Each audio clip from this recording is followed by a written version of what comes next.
perkenalkan saya Cindy Loisa Depari dengan NIM 210200218. Adapun saya membuat video ini demi memenuhi tugas teknik penulisan hukum yang mempresentasikan dari seminar proposal yang akan dilanjutkan menjadi penelitian skripsi di masa yang akan mendatang. Adapun judul yang saya ambil terkait dengan seminar proposal saya yaitu Tinjauan Hukum Pelanggaran Hak Cipta terkait pembajakan film Joker 2 di situs konten ilegal. Seperti yang kita ketahui, film merupakan sarana hiburan yang paling digemari oleh setiap kalangan, mulai dari yang kecil sampai yang sudah tua. Film sendiri sekarang sudah berevolusi, mulai dari yang dulunya ditampilkan di bioskop, sekarang sudah banyak ditampilkan di media seperti di situs web ataupun di aplikasi.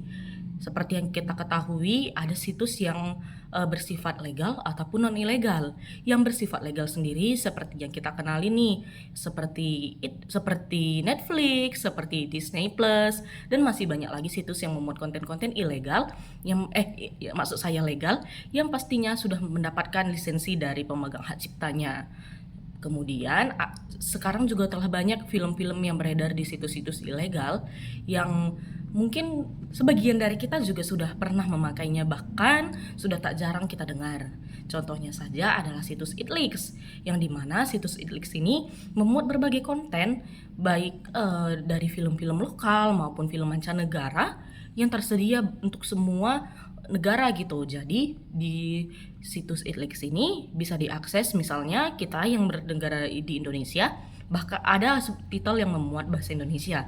Sedangkan apabila Itleaks ini diakses melalui negara lain, bahkan ada juga tuh terjemahan dari bahasa negara-negara lain itu. Kemudian seperti yang sudah saya teliti, Badan Aprofi Indonesia atau Asosiasi Produser Film Indonesia menyatakan bahwa kerugian film dari tahun ke tahun itu meningkat.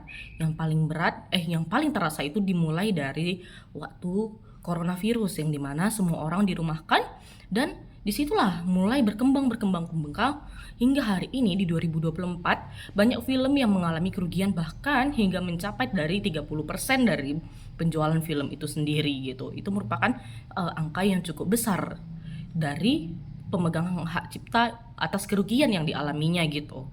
Kemudian adapun urgensi saya meneliti dari judul penelitian saya ini adalah untuk mengetahui bahwa film Joker 2 yang merupakan film dari Warner Bros, bagaimana tinjauan hukumnya yang sekarang udah mengalami berbagai pembajakan di berbagai situs-situs ilegal, contohnya saja Itleaks gitu.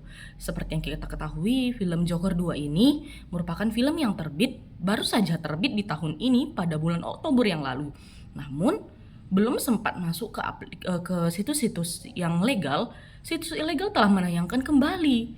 Itu membuat polemik-polemik yang itu akan membuat banyak polemik, baik dari kerugian dari produser, baik dari lisensinya, itu akan mengalami berbagai macam kerugian-kerugian yang akan menimbulkan film Joker 2 ini sudah tidak bisa lagi, misalnya pun diupload di situs yang legal, sudah tidak banyak lagi yang nonton gitu. Jadi saya di sini ingin meneliti bagaimana sih tinjauan hukum apabila ada pembajakan dalam film-film seperti itu gitu. Kemudian saya akan membahas terkait nanti di bab berikutnya upaya hukumnya, penyelesaian sengketanya, ataupun bentuk-bentuk yang bisa kita lakukan dalam mencegahnya. Itu sedikit dari latar belakang saya mengambil judul tersebut. Akan saya teliti dengan sungguh-sungguh dan akan saya berikan manfaat baik kepada masyarakat, baik pada pemegang hak cipta maupun baik pada mahasiswa yang akan meneliti kembali terkait dengan hak cipta, terkait dengan tinjauan-tinjauan seperti perfilman ini kembali. Mungkin sekian dari video saya. Terima kasih.